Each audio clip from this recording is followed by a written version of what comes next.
Hello, and welcome to another edition of the Just Fantasy Baseball podcast. My name is Vince D'Amato, and without me today is Rami Lavi. He has been working his tail off, so he is taking the day off. Good for you, Rami. But I'm here to give you everything that you need to know for waiver wire pickups, streaming pitchers, MVP of the week, lock of the week, everything that you're going to need to know for last week and then this upcoming week to get you in the best position for your fantasy baseball league. So let's jump right into it. This is going to be a quick hitting episode. I'm going to give you all my notes and everything that you need. So if we start with the waiver wire, the first guy that I'm going to tell you to pick up is a catcher for the St. Louis Cardinals. His name is Ivan Herrera, or Ivan Herrera, however you want to say that.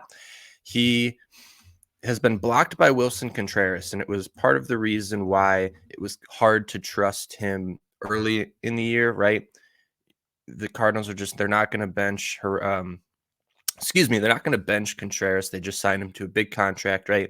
So they wanted to give Contreras as much time as they needed, but look at that. He gets injured. Herrera does come up. And for anyone who hasn't heard the name before, Herrera tore it up last year in AAA, hit almost 300, 10 home runs in 80 games. So certainly has fantasy appeal, especially at a catcher position that, is deep, but doesn't have too many studs popping off. There's a lot of kind of middle tier guys in the catcher position right now. So Herrera is definitely a great grab.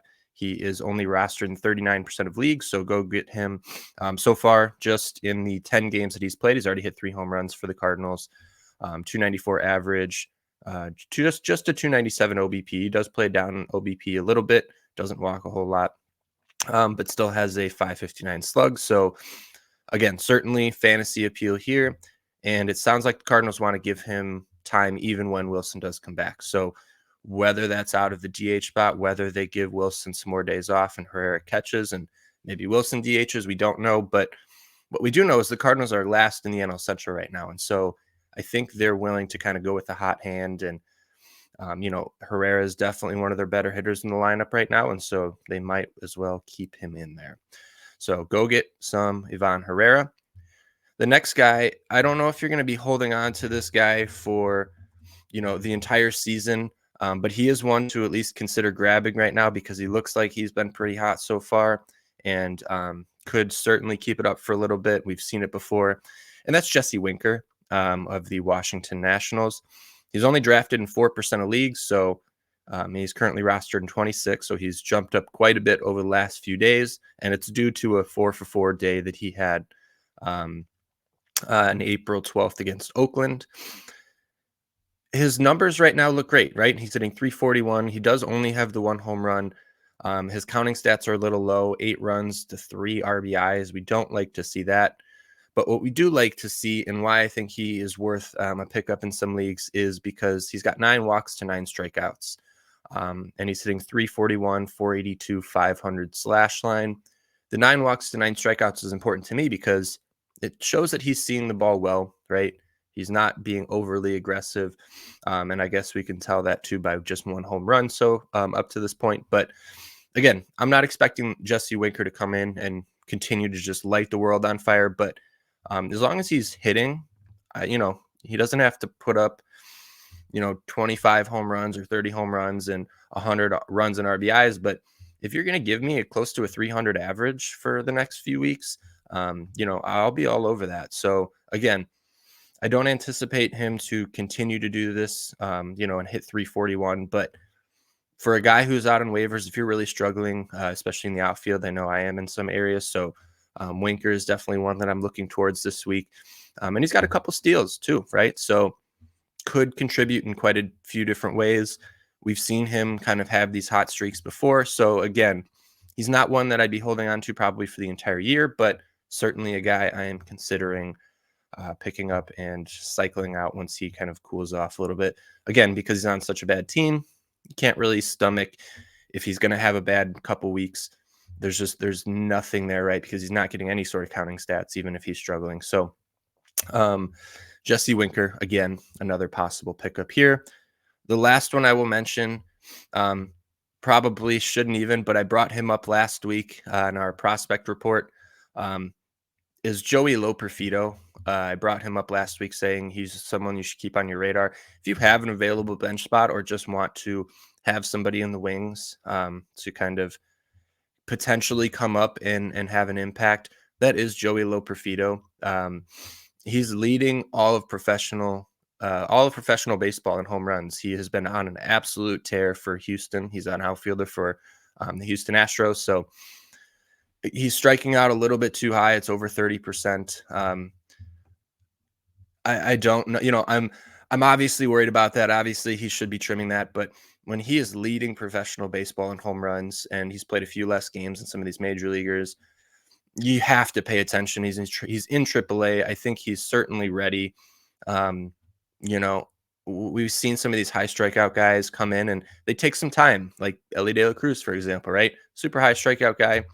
He's slowly trimmed it until the last 2 days he didn't. But um, again, I would anticipate Loperfido coming up sooner rather than later. He's a man on fire right now. And, if Houston is willing to give him some leash, I'd be all over that, because if they bring him up, I assume that's what they're going to do, right? They're going to give him some time, let him figure out his struggles, because he will probably struggle, but just a guy, because he could be a game changer in a couple months. And so again, if you can stomach a roster spot here, or, you have someone on your bench who's not performing, like I may do this, like I have Parker Meadows, for example, and Meadows has just been ice cold.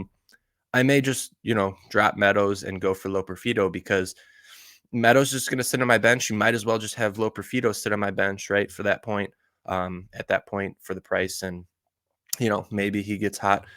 There's a chance Meadows gets hot too. We'll see. But that's something I'm certainly considering in a couple of my leagues right now. On to the streamers, the pitchers for the week to watch out for. I have a couple. Monday and Tuesday, there wasn't a whole lot that caught my eye that I really liked. So I did skip down to Wednesday. So if you're trying to stream Monday, Wednesday, good luck to you. There's just not enough out there that I really enjoy. And so again, when we talk about streamers, we're talking about pitchers who are rostered in 50% of leagues that, we like their matchup. Of course, you always start with looking at who's playing the Oakland A's or who's playing Colorado if they're not in Colorado.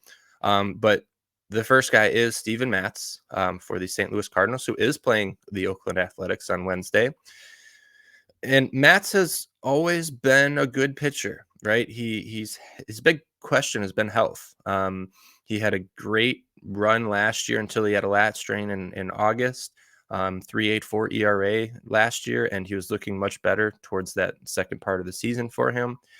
And so for the price, right, again, being rostered in 40% of leagues, it looks like here, he's an above average pitcher for that price, right? I mean, you're not paying anything, right? He's basically free. And if you can go out and trade for him, I don't think that's, it's a pretty good idea, because, he looks good so far, right? So, Steven Matz is certainly one that I would be grabbing to start against the Oakland Athletics. And then this next one is probably a little bit off the beaten path. I don't think most people are looking towards him, but is Keaton Winn of the San Francisco Giants. And Keaton will be starting against the Miami Marlins, who also look like one of the worst teams in baseball out of nowhere. I do expect them to kind of figure it out at some point, but their offense has been subpar at best. So we're going to give Keaton Winn some run here, because his three opponents so far have been the Dodgers, the Padres, and Tampa Bay. And in each of those, he's gone 5, 6, and 5 innings. He's given up 3, 4, and 2 earned runs. So he's not absolutely lighting it up. But if he's coming in, he's got 3 starts so far against 3 of the tougher teams in the league and a 5.06 ERA. People are going to look at the 5.06 ERA and just say, no way, not a chance. I'm not touching this guy. But I would encourage you to look at him again, right? 13 strikeouts so far, so he's got a little bit of strikeout appeal. And again, don't just look at the ERA and say, oh, well, he's been horrible, I'm not picking him up. Look at his opponents again: Tampa Bay, San Diego, the Dodgers. Like, not too bad for a guy who's only rostered in 32% of leagues right now. So he's certainly one on Wednesday. If you need a streamer, I'd be going for him. I'd be going for Steven Matz. Those are two picks that I am excited for. And I will be definitely streaming in a lot of areas. So moving on from there, I'm here to talk about my MVP of the week. This is not the best fantasy baseball player throughout the week. This is a guy that's helped me in quite a few leagues. And I know a lot of people have been all over this guy, but I am going with Elly De La Cruz. Sorry, I know everyone hates it. Everyone's tired of hearing about this guy, but this is why he warranted such a high draft price. And again, I wasn't paying his draft price, but this is why people were willing to pay it. And like I alluded to earlier, the last 2 days he was 0 for 8 with 4 strikeouts. So I'm not talking about those days, but even since those 2 days or between, Monday through Friday, he was 8 for 15 with 4 home runs, 7 RBIs, 8 runs, and a stolen base. Those kind of counting stats are what some of the players that we've seen, some of the higher end players we've seen produce all year, right? 4 home runs in a week. That is the kind of production we're talking about with Elly De La Cruz. And so it's really not a surprise to me to see him kind of hit this little stride. He's got 6 stolen bases too throughout the season, which is phenomenal. So 4 home runs, 6 stolen bases. He's currently the #1 fantasy baseball shortstop. So in a league, and most leagues don't do this, I know there are some that do, but if you're in a league that doesn't count strikeouts, he's definitely like a top 15 player.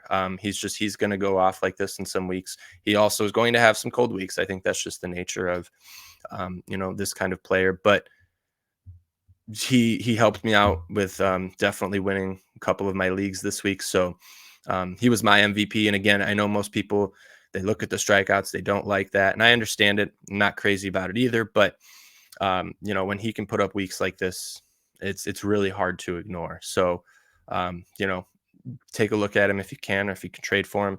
I don't know if he's necessarily a trade target because the owner is probably already much higher on him than I would be or than most would be. So, just love watching him play. He's one of the most unenjoyable players that I've seen. And so, I got to give the guy his flowers because we've kind of been all over him on this podcast, and the good and the bad. So, finally, let's jump to the lock of the week. So, lock of the week again is just who maybe is sitting on your bench or kind of in that middle area that I think you should be starting this week. And that is Willy Adames, right? He is most certainly rostered in your league, or if you have him on your bench, he's a guy that I would be starting this week. So looking at one of my teams last week, right, I have Elly in that league at my shortstop position. And then at third base, I had Michael Garcia. So I really wanted to keep Garcia in there instead of moving Elly over to third. So I kept Garcia in there instead of Adames, and I definitely regret that now because Adames had a great just his last 3 games, he is 8 for 14 with 1 home run, and he brought his season slash line to 310, 365, 534. And I think Adames he's really ready to kind of take that next step that we all knew he would. And last year, I think people are still kind of picturing him from last year. He had this weird down year in his average. Where his average was 217, right? It was just kind of horrible. But what we're going to get from him that we really haven't seen a whole lot of so far, but I think we will, is power, right? So 3 home runs so far in just 14 games, so that's pretty good.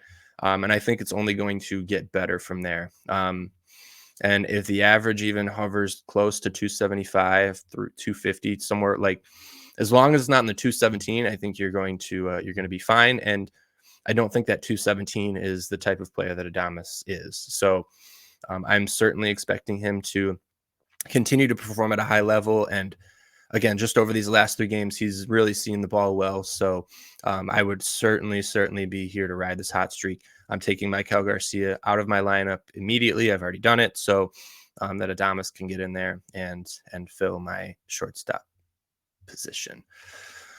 Well, that is going to do it. That's all the notes that I have for you right now. Continue to ask questions. I will respond to some YouTube comments right now. Continue to throw the YouTube questions in there. And let me know if there's anything that I can do to help you guys out. That's what we're here to do. And thanks for listening in, and take care.